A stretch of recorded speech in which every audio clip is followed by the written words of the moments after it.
যেখানে প্রতিদিন শব্দের বুনন আর ভিজুয়ালের কাটাকুটি চলে, সেই দেশজীবী প্রাঙ্গণ আজ রাতে রূপ নিয়েছিল এক জীবন্ত গ্যালারিতে। 2026 বিশ্বকাপের ফাইনালের তীব্র আজ পুরো স্টেশনকে রূপ দিয়েছিল এক আবেগী পরিবারে। একদিকে ম্যারাডোনা মেসির নীল সাদা ভক্তদের চিরচেনা উল্লাস, অন্যদিকে স্প্যানিশ লাল হলুদ সমর্থকদের টান টান প্রতিরোধ। একই নিউজ রুমে পাশাপাশি কাজ করা মানুষগুলো পলকেই যেন রূপ নিয়েছিল দুটি চিরবৈরী শিবিরে। ব্রাজিল জিতছে যে মনে হইতেছে, স্পেন না।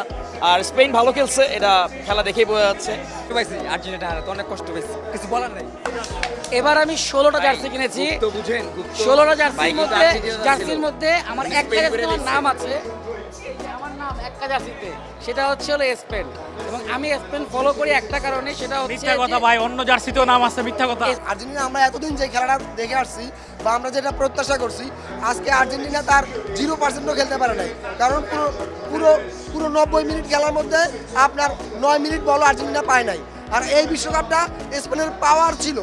120 মিনিটের খেলা ছিল, অতিরিক্ত সময় মিলিয়ে 130 মিনিট হবে, কিন্তু আর্জেন্টিনাকে আমি 13 মিনিটও খেলতে দেখলাম না। মানে একটা দল ফাইনালে উঠেছে, সে কি 13 মিনিটও খেলতে পারবে না? তার কি 13 মিনিট খেলার যোগ্যতাও নাই?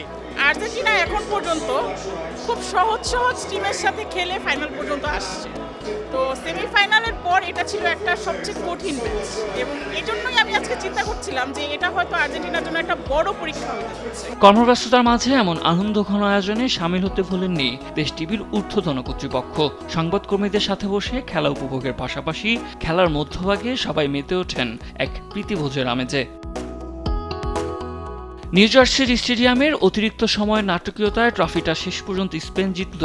সৌহার্দ্য আর নিখাত ভালোবাসার এই মহারণে শেষ পর্যন্ত জয়ী হয়েছে দেশ টিভি পরিবার। সাদ আহমেদ, দেশ টিভি, ঢাকা।